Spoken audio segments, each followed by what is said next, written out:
결혼에 실패한 어떤 여인이 있었습니다. 첫 번째 남편과의 사이에서 태어난 아들 하나를 데리고 두 번째 결혼을 했습니다. 상당 부분 이 아들이 원인이 돼서 부부싸움을 하다가 나중에는 두 번째 남편에게 구타도 당하고 결국 많은 고생을 하다가 견딜 수 없어서 다시 이혼을 합니다. 그리고는 세 번째 남자와 결혼을 했습니다. 두 번째 남자와 별로 다르지 않게 참 불행한 결혼 생활을 하다가 역시 세 번째 남편과도 헤어지게 됩니다. 두 남편을 통해서 이 여자가 깨달은 게 있습니다. 내 아들이 큰 혹과 같이 아주 거추장스럽고 아주 불편한 존재구나. 아들은 생각합니다. 계속해서 의붓아버지를 두 번씩 바꿔야 되는 그런 처지에서 나는 도대체 뭐냐? 왜 내 때문에 엄마 아버지가 저렇게 싸우면서 저렇게 계속 이혼을 반복해야 되는가? 새 남자에게 배신당한 어머니는 아들을 그렇게 가르칩니다. 사람을 믿지 말아라. 사람을 사랑하지 말아라. 세상에 사랑이라고 하는 건 없다. 사랑하는 것처럼 보이지만 다 가짜다. 세상에는 아무것도 믿을 게 없다. 믿을 사람도 없다. 어머니의 그런 가르침을 받으면서 이 아이는 공격형 성격을 가지면서 성장을 했고 고등학교 다니다가 큰 사고를 쳐서 퇴학을 당합니다. 군대 입대했지만 또 큰 사고를 쳐서 불명예 제대를 당합니다. 다행히 결혼을 했는데 아내 사랑을 받을 줄 모릅니다. 이해할 줄도 모릅니다. 아내의 말을 들어줄 줄도 모릅니다. 배워본 적도 없고 그렇게 하는 걸 본 적도 없으니까 어떻게 할 줄 모릅니다. 할 수 있는 건 아내에게 명령만 합니다. 그래서 항상 부부싸움을 격하게 하고는 결국은 자신을 떠나는 아내를 보면서 깊은 절망을 합니다. 이제는 엄마 말대로 세상에 아무도 믿을 사람도 없고 자기에게 관심을 가져주는 사람도 없다고 생각하면서 크게 낙심을 합니다. 어느 날 그가 다니는 직장 건물 옥상에 올라가서 누군가를 기다립니다. 1963년 11월 22일 바로 그 밑에 길로 존 F 케네디 대통령이 지나갑니다. 그는 대통령을 향해서 방아쇠를 당겼습니다. 세상에서 한 번도 사랑받아 본 적이 없고 한 번도 관심을 받아본 적이 없는 오즈월드, 그가 이렇게 엄청난 사건, 엄청난 비극을 만드는 주인공으로 매스컴에 나타나게 됐습니다. 최근에 24명의 사상자를 낸 콜롬비아 고등학교 총기 난사 사건이나 미국 켄터키 고교 총기 사건 등 미국에서 최근 5년간 교내 총기 참극만 283건에 달하는데 그때마다 매스컴은 주의 깊게 이 범인의 사생활, 특별히 가정생활과 부모와의 관계, 학교생활에서 친구와의 관계를 면밀히 조사해서 보도를 합니다. 이들에게 거의 공통점이 있는데 그게 뭐냐면 가정에서 부모와의 관계, 학교에서 친구들과의 관계에서 소외당하고 사랑 못 받고 왕따 당했다는 공통점들이 있습니다. 유명한 심리학자이며 정신과 의사인 제임스 밥슨이라고 하는 분은 이 내용을 이렇게 표현합니다. 가정의 비극이 우리 사회의 가장 큰 비극이 됐다. 어머니로부터 전혀 사랑을 받지 못한 한 아들이 저지른 역사적인 비극들이다. 그렇게 표현을 합니다. 지금도 아동 심리학에서는 전설처럼 내려오는 전제 하나가 있습니다. 그 얘기는 문제 있는 아이는 세상에 없다. 항상 문제 있는 부모가 있을 뿐이다. 여러분들, 이런 아이들이 이제 성장하면 모든 문제는 해결될까요? 절대 그렇지 않습니다. 이런 아이들이 나중에 결혼을 하면 부모와의 관계가 안 좋고 부부 사이의 관계가 안 좋습니다. 직장 생활이나 사업에도 많은 갈등을 일으키고 결국은 왕따를 당하고 소외 계층이 돼버립니다. 성격 차이로 이혼하는 가정들이 늘어나는 이유, 자녀들 때문에 참고 살았어도 황혼의 나이에 이혼할 수밖에 없다고 하는 이야기를 자녀들 다 불러 앉혀놓고 그리고 이혼하는 중년 황혼 부부들이 많다는 이야기를 우리가 쉽게 듣습니다. 그 뿌리가 어디서부터냐면 바로 어릴 때 가정생활, 가정 분위기에서부터 시작됐다는 사실을 우리가 기억해야 합니다. 가정생활, 어릴 때 그 가정에서 자란 분위기가 어릴 때로 끝나는 게 아닙니다. 학교 가면 학교에서 문제 생기고, 이 아이들이 나중에 결혼하면 그 이룬 가정에서 문제가 생기고, 직장에 가면 직장에서 문제가 생깁니다. 홍기를 둔 자녀 가지고 계시는 분들이 자녀들을 위해서 뭐라고 기도합니까? 부잣집으로 보내달라고 기도합니까? 공부 많이 한 배우자, 출세하고 성공한 배우자를 만나게 해달라고 기도합니까? 여러분들, 어떤 가정에서 어떤 가치관을 가지고 성장했는지를 반드시 보시길 바랍니다. 오늘 본문은 이스라엘 백성들이 하나님의 성전에 올라가면서 부르는 찬양시입니다. 가정의 달을 보내면서 여러분들의 가정이 본문의 가정 같기를 주의 이름으로 축복합니다. 하나님이 축복하신 행복한 가정은 어떤 가정입니까? 오늘 128편 1절에 여호와를 경외하며 그 길을 걷는 자마다 복이 있다, 그렇게 말씀합니다.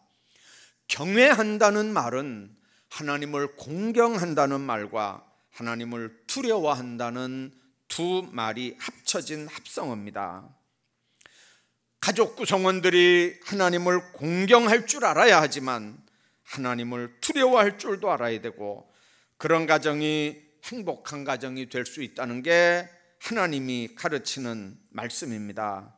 하나님을 의식하지도 않고 하나님을 두려워하지도 않는, 사람들만 의식하고 사람들만 두려워하는 사람들이 모인 가정은 절대로 기독교 가정이 아닙니다. 하나님을 믿는다고 하면서 하나님을 우습게 여기고 세상 사람, 돈과 명예, 권력을 두려워하면서 사는 사람들이 실제로 세상에는 얼마나 많은지 모릅니다. 정말 하나님을 두려워하는 사람은 골리앗을 우습게 여겼던 다윗처럼 세상에 권력이나 명예나 물질 있는 사람을 우습게 여깁니다. 가정에서도 그런 사람들은 늘 하나님을 의식하며 사는 사람들입니다. 얼마 전에 4월 달에 한번 말씀드렸습니다. 10선으로 미국 공화당 의회 1인자로 꼽혔던 폴 라이언이라고 하는 미 하원 의장이 4월 11일 날 워싱턴 DC 의사당에 열린 기자회견에서 가정에 충실하기 위해서 올해 중간선거에 출마하지 않겠다고 폭탄 선언을 했습니다. 흔히 있는 권력 투쟁에 밀려서도 아닙니다. 흔히 있는 어떤 스캔들에 연루돼서도 아닙니다. 오직 가족을 위해서였습니다. 기자회견에서 그가 이렇게 밝힙니다. 가족과 더 많은 시간을 보내고 싶다. 자녀들에게 주말 아빠가 아닌 풀타임 아빠가 되고 싶다. 여러분들, 그러기 위해서 정계를 떠나겠다는 거죠. 사실상 정계 은퇴입니다. 나이 48살입니다. 하나님 앞에서 믿음으로 자녀를 양육하고, 그래야 그 16, 14, 13살 그 아이들의 앞날이 어떻게 될지를 그는 내다보면서 가장 아이들에게 중요한 그 나이에 아버지가 하원 의장을 해야 되는 게 옳은지, 가정에서 아버지로 사명을 똑바로 해야 되는 게 옳은지를 고민하고 판단했다는 얘기입니다.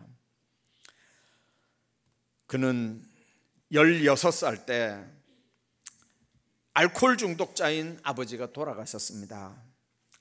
그래서 사회보장연금으로 생계를 유지하면서 10대를 보냈습니다. 아버지 없이 가장 중요한 인생의 때를 보낸 아픔을 그는 고백을 했습니다. 그리고 아버지 없이 푸르하게 젊은 청년 때를 보내고 정계 일찍 입문해서 출세 가도를 달리고 있었지만 순간순간 그는 느낍니다. 아버지 없이 청소년기를 보낸 자신의 정신적인 아픔, 이 콤플렉스를 내 자녀들에게는 절대로 대물림하지 않으리라. 가족과 온전히 정치하느라고 일주일을 같이 보낸 적이 없다고 고백했던 그가 2주간 동안 부활절 휴가에서 가족들과 함께 보내면서 아이들 하는 이야기를 듣고 그는 결단을 내렸다는 겁니다. 우리가 아는 대로 미국에는 정치 서열이 1등이 대통령입니다. 2위가 상원 의장을 겸한 부통령이 2위입니다. 3위가 하원 의장입니다. 여러분들, 한마디로 말하면 대통령이 권위가 되면 부통령이 되고, 부통령도 권위를 하면 이 하원 의장이 대통령 자리를 잇게 되는 정말 막중한 미국 정치 서열 3위를 던지고 이 가정으로 돌아가는 폴 라이언 하원 의장을 통해서 우리는 가정에서 정말 자녀들의 삶이, 가정과 자녀들이 얼마나 소중한지를 우리가 다시 한번 생각을 하게 됩니다. 때로는 하나님 없이 사는 악인의 가정이 형통할 수 있는 세상처럼 우리 눈에 보일 때가 있습니다. 하나님 없이 사는 가정이 더 건강하고 더 고난도 없는 것 같고 재앙도 없는 것 같고, 그리고 수단 방법 안 가리고 그저 대충 사는 그런 가정들이 오히려 재물은 더 많은 것 같고 잘 먹고 잘 사는 것처럼 보입니다. 그러나 성경은 분명하게 말씀합니다. 이런 형통은 속히 배임을 당할 풀 같은 거라고요. 하나님은 하나님의 말씀과 율법을 즐거워하면서 그걸 묵상하고 말씀대로 살아가는 사람들이 모여있는 하나님을 경외하는 가정을 축복하시고, 하나님이 축복하는 가정이래야 이 세상에서 복된 가정이라고 분명하게 말씀합니다. 이런 가정들은 먹든지 마시든지 뭘 하든지 하나님의 영광을 위해서 사는 가정입니다. 주를 기쁘게 하기 위해서 내가 하나님 앞에 무슨 말을 해야 되고 무슨 일을 해야 되는지를 의식하면서 가정에서 그런 문제를 놓고 토론하고 그런 문제를 놓고 하나님 앞에 기도하는 가정입니다. 그런 자녀들에게 하나님은 놀라운 축복을 한다는 겁니다. 그렇게 하나님을 경외하는 가정이 되기를 주의 이름으로 축복합니다. 이런 가정들에게 주시는 하나님의 축복이 구체적으로 오늘 2절에 나오는 말씀입니다. 손이 수고한 대로 먹을 것이며 그 다음에 복되고 형통하리라, 그렇게 말씀합니다. 여호와를 경외하는 자는 노동의 대가를 얻게 된다는 말씀입니다. 하나님께서 그 손으로 하는 범사에 복을 내릴 뿐만 아니라 협력해서 선을 이루게 함으로 수고한 일에 열매를 얻고 형통하게 된다는 뜻입니다. 하나님이 축복하지 않으면 시편 127편 2절에서 보는 것처럼 너희가 일찍이 일어나고 늦게 누우며 수고의 떡을 먹음이 헛되다, 그렇게 말씀합니다. 하나님께 형통의 복을 받지 못한 사람은 아무리 열심히 노력을 하고 아무리 땀을 흘려도 절대로 그 열매를 거두지 못하고 빈손으로 그 수고를 마무리할 수밖에 없습니다. 인생을 살다 보면 사기나 술수에 걸리거나 뜻하지 않은 자연재해로 말미암아 공들여 쌓아왔던 모든 것들이 하루아침에 없어져 버리는 그런 경우가 있는 걸 또 봅니다. 잠시 잘못 생각하고 잘못 판단해서 많은 수고를 했음에도 그 결과가 없는 삶, 오히려 그 결과를 다른 사람들이 누리는 삶은 절대로 행복한 삶이 아닙니다. 진정한 축복은 수고가 없이 거저 얻어지는 게 아니라 땀과 노력할 수 있는 하나님의 은혜와 축복에서부터 시작된다고 하는 걸 믿으시길 바랍니다. 뿐만 아니라 하나님께서 이런 하나님 경외하는 가정에 주는 두 번째 복은 부부가 살수록 정이 깊어지는 복을 누리는 가정입니다. 오늘 3절에 있는 말씀 보면 내 집 내 실에 있는 네 아내는 결실한 포도나무 같다, 그렇게 말씀합니다. 결실한 포도나무는 많은 자녀를 생산하고 그들을 선한 길로 이끄는 데 쓰는 아내 모습을 비유한 말씀인데, 아내를 보는 남편의 눈과 마음의 결실한 포도나무를 보는 농부의 심정이 얼마나 행복할 건지를 우리가 생각을 합니다. 포도나무는 선천적으로 연약해서 어떤 지주에 의지하지 않고는 성장도 되지 않고 무거운 열매를 달고 있을 수 없는 특징을 가지고 있습니다. 여호와를 경외하는 여인은 남편을 의지하고 순종하며 살아갈 때 현숙한 여인이 된다는 것을 의미하는 말입니다. 다른 나무는 휘면, 구부리면, 어느 정도 구부리면 부러집니다. 그러나 포도나무는 구부리는 대로 휘어집니다. 온유를 상징하는 의미입니다. 그러나 온유한 아내가 가정의 모든 권한을 다 차지하게 됩니다. 세계를 흔드는 건 남자지만 그 남자를 조종하는 건, 그 남자의 요람부터 그 남자를 흔드는 건 아내라고 하는 걸 우리가 압니다. 세상에 아내 말을 듣지 않는 남편은 없습니다. 그래서 아내들은 하나님께서 돕는 배필로, 남편을 하나님 앞에 바로 세우는 배필의 사명자들로 그 아내를 붙였다고 하는 사실을 기억해야 합니다. 아무리 남편이 미련해도 아내가 지혜로우면 지혜롭게 남편을 내조해서 남편을 하나님 앞에 똑바로 세우는 아내의 역할들을 감당합니다. 젊었을 때는 얼마든지 행복할 수 있습니다. 건강할 때는 얼마든지 행복하게 잘 살 수 있습니다. 그러나 늙고 병들었을 때도, 돈 못 벌고 명예권세가 없을 때도 행복하게 살 수 있는 부부는 하나님의 축복을 누리는 부부인 걸 우리가 알아야 합니다. 부부가 늙어가면서 해로하고 친구처럼 함께 곱게 늙어가는 것처럼 아름다운 인생이 어디 있겠습니까? 이런 부부, 이런 가정은 하나님을 경외하고 그 도에 행하는 가정에 주신 하나님의 축복인 줄로 믿습니다. 그래서 베드로전서 3장에 있는 말씀 보면 남편 된 자들아, 이와 같이 지식을 따라 너희 아내와 동거하고 저는 더 연약한 그릇이요 또 생명의 은혜를 유업으로 함께 받을 자로 알아 귀히 여기라. 이는 너희 기도가 막히지 아니하게 하려 함이라. 그렇게 말씀합니다. 아내를 향해서 일방적으로 권위를 가지고 대하는 남편들은 오늘 본문에 있는 말씀 보면 기도문이 막혀서 아내와의 관계가 불통하면 하나님과의 관계가 불통할 것을 분명하게 말씀합니다. 뿐만 아니라 이런 사람들은 자식의 복을 받는다고 그랬습니다. 오늘 3절에 내 상에 둘린 자식은 어린 감람나무 같다고 그렇게 말씀합니다. 하나님을 경외하는 사람의 자식은 어린 감람나무 같다는 겁니다. 자식이 식탁에 둘러앉았다는 말은 화목과 번영을 상징하는 말입니다. 세상에서 자식보다 더 귀한 존재가 어디 있겠습니까? 그런데 자식이 아니라 원수라고 한탄하는 그런 부모들이 요즘에 얼마나 많은지 모릅니다. 성경에서 말씀하는 결혼의 목적은 행복이 아니라 거룩입니다. 그런데 행복하려고 결혼합니다. 그리고 행복이 우선이니까 자녀들 쯤은 서열 밖으로 밀어냅니다. 자녀들에게 하나님의 말씀으로 똑바로 가치관 교육을 시키지 않습니다. 그러니까 행복만 추구하다 보니까 부부가 설 자리가 없어지고, 자녀들을 우상처럼 섬기니까 부모 설 자리가 없어집니다.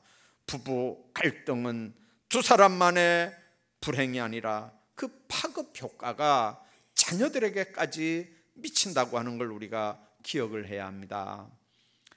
어제 국민일보에 이런 내용이 나왔습니다. 미혼 남녀, 전국에 있는 크리스천 미혼 남녀 1051명을 대상으로 국민일보가 설문조사를 했습니다. 제목은 크리스천 미혼 남녀 비혼에 대한 의식 실태 조사라는 겁니다. 비혼, 결혼하지 않는 청년들 의식 조사를 해서 특종으로 실었습니다. 기독 청년들입니다. 크리스찬 미혼 남녀입니다. 1051명 조사했더니 처음에 물음이 이런 거였습니다. 결혼을 어떻게 생각하느냐? 그랬더니 56.2%가 결혼은 선택사항입니다 그랬어요.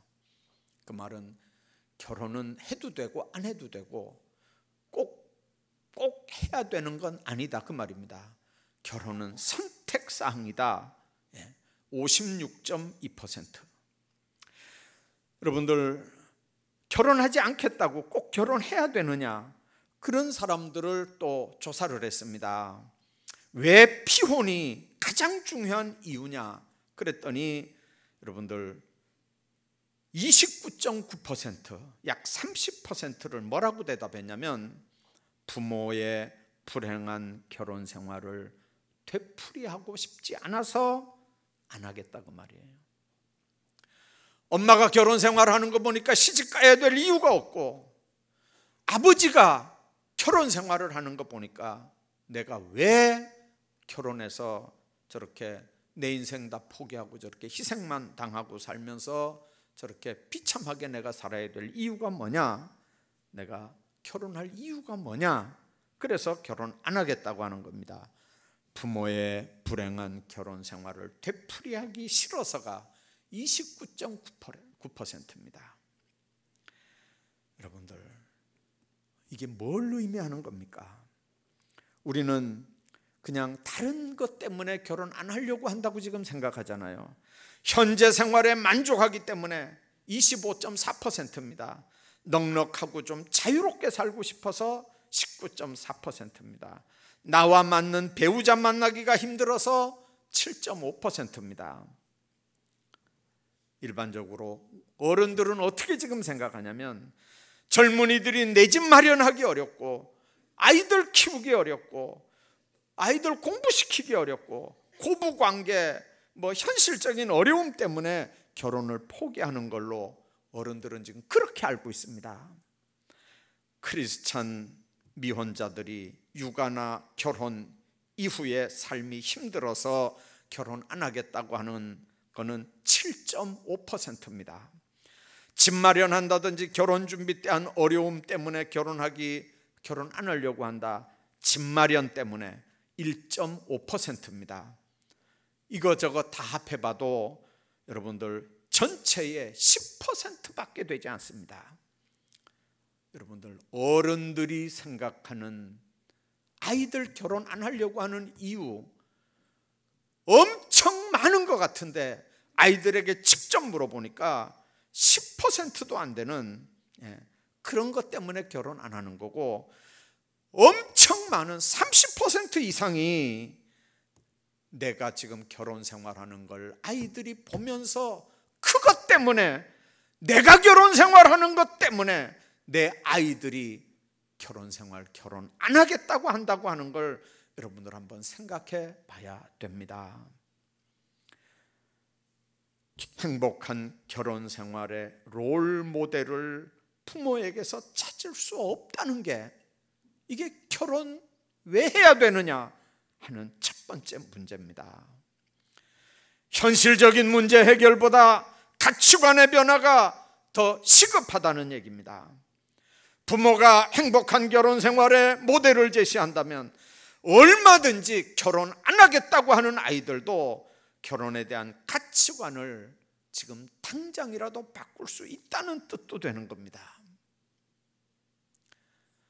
여러분들, 부모들이 생각 없이 아이들 보는 앞에 남편을 등신 만들고 아이들 보는 앞에 아내를 등신 만들면서 그냥 함부로 말하고 함부로 남편 대하고 아내 대하는 그걸 내 자녀들이 지금 보면서 저런 거 같으면 난 저게 결혼 생활이라면 나는 절대로 결혼 안 하겠다.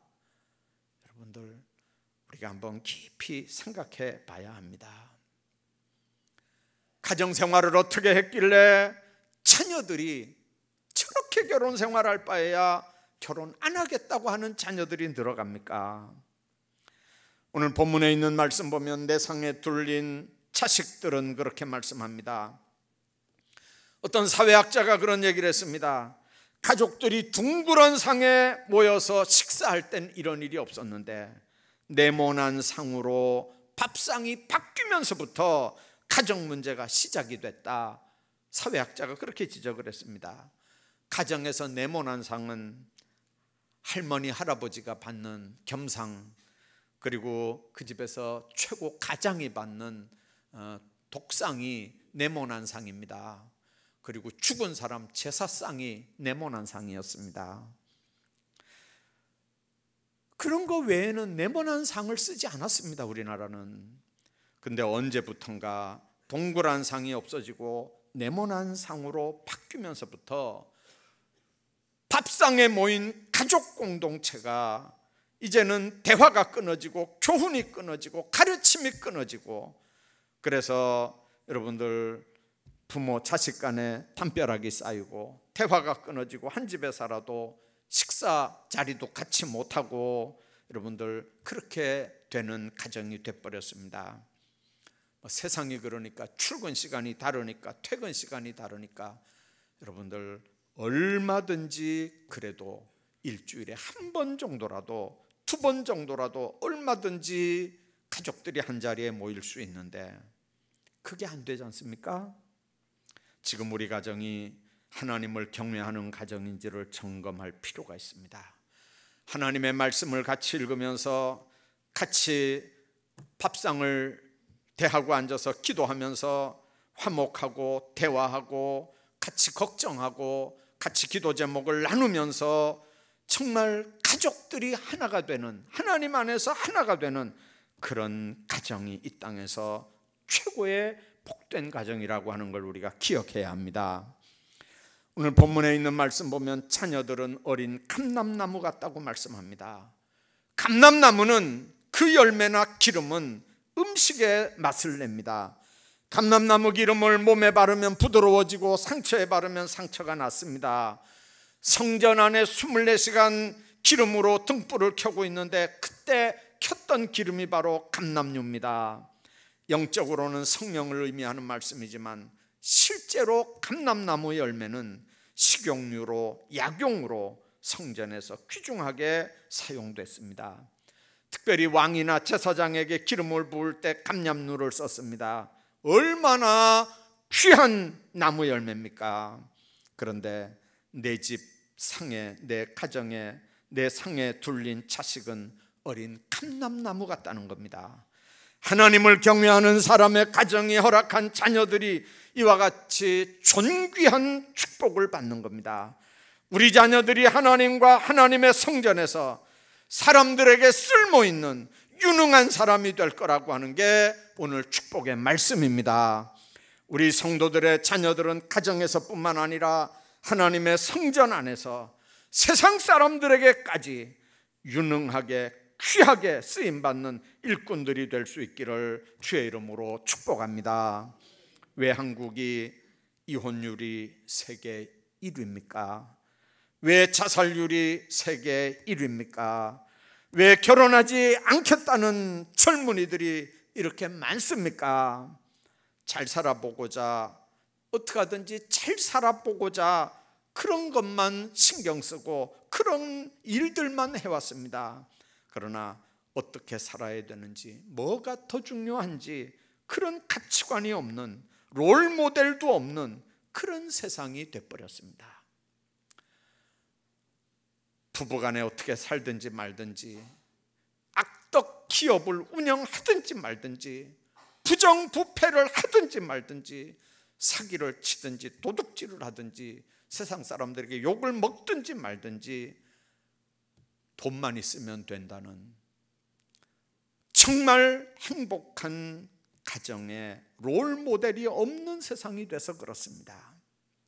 하나님의 말씀이 가정을 회복시키고 세우는 절대적인 가치관입니다. 이런 교훈으로 가정에서 상처투성이가 된 남편과 아내, 자식들을 치료해 줘야 합니다. 이 역할을 감당할 수 있어야 예수 믿는 참다운 가정이 되는 겁니다. 하나님을 경외하는 백성들의 가정은 모든 상처 입은 심령들을 치료해 줘야 되고 싸매 줘야 되는 곳이 바로 이런 가정입니다. 이런 모습을 본 세상 사람들이 가정의 행복을 깨닫게 해줘야 되고 가정의 귀중성을 깨닫게 해줘야 됩니다. 그들이 그걸 보면서 예수님을 영접하고 신앙생활해서 영혼 구원받을 수 있게 해야 됩니다. 그리고 그런 상처투성이의 모든 심리적 병들도 예수 믿는 사람들의 가정을 보면서 고침을 받을 수 있어야 됩니다. 사랑하는 여러분들, 여러분들의 가정은 하나님을 경외하는 가정이기를 주의 이름으로 축복합니다. 부부가 하나님을 경외하여 행복하고 그리고 자녀들에게 본보기가 되는 그런 가정이 되기를 주의 이름으로 축복합니다. 임마누엘의 은총이 함께하는 가정 되기를 주의 이름으로 축원합니다.